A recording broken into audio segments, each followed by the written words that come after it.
ಹಾರ್ಮುಜ್ ಜಲಸಂಧಿಯನ್ನೇ ಗುರಿಯಾಗಿಸಿ ಟಾರ್ಗೆಟ್ ಅನ್ನು ಮಾಡಲಾಗ್ತಾ ಇದೆ. ವಾಣಿಜ್ಯ ಹಡಗುಗಳನ್ನು ಗುರಿಯಾಗಿಸಿಕೊಂಡು ದಾಳಿಯನ್ನ ಮಾಡಲಾಗಿದೆ.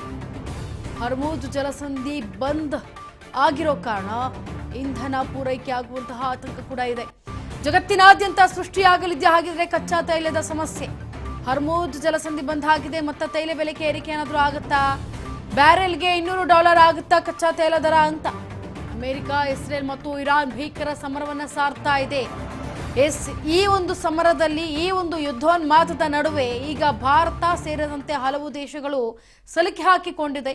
ಆರ್ಥಿಕವಾಗಿ ಕೂಡ ಆಗಿರಬಹುದು, ಹಾಗೆ LPG ಗ್ಯಾಸ್ನಲ್ಲೂ ಕೂಡ. ಹಾರ್ಮುಜ್ ಜಲಸಂಧಿಯನ್ನೇ ಗುರಿಯಾಗಿಸಿಕೊಂಡು ಟಾರ್ಗೆಟ್ ಮಾಡಿದ್ದಾರೆ. ವಾಣಿಜ್ಯ ಹಡಗುಗಳನ್ನು ಗುರಿಯಾಗಿಸಿಕೊಂಡು ದಾಳಿಯನ್ನ ಮಾಡಲಾಗಿದೆ. ಹಾರ್ಮುಜ್ ಜಲಸಂಧಿ ಈಗ ಬಂದ್ ಆಗಿರೋ ಹಿನ್ನೆಲೆಯಲ್ಲಿ ಇಂಧನ ಪೂರೈಕೆ ಆಗುವಂತಹ ಆತಂಕ ಎಲ್ಲರಲ್ಲೂ ಕಾಡ್ತಾ ಇದೆ. ಜಗತ್ತಿನಾದ್ಯಂತ ಸೃಷ್ಟಿಯಾಗಲಿದ್ಯಾ ಹಾಗಿದ್ರೆ ಕಚ್ಚಾ ತೈಲದ ಅಭಾವ? ಹಾರ್ಮುಜ್ ಜಲಸಂಧಿ ಬಂದ್ ಆಗಿದೆ ಇತ್ತ, ಮತ್ತೊಂದು ಕಡೆ ತೈಲ ಬೆಲೆ ಏರಿಕೆಯ ಭೀತಿ ಕೂಡ ಅಷ್ಟೇ ಎದುರಾಗ್ತಾ ಇದೆ. ಬ್ಯಾರೆಲ್ಗೆ $200 ಆಗುತ್ತಾ ಆಗಿದ್ರೆ ಕಚ್ಚಾ ತೈಲದ ದರ ಅನ್ನೋದು ಜನರಲ್ಲಿ ಆತಂಕ ಮೂಡ್ತಾ ಇರುವಂತಹ ವಿಚಾರ.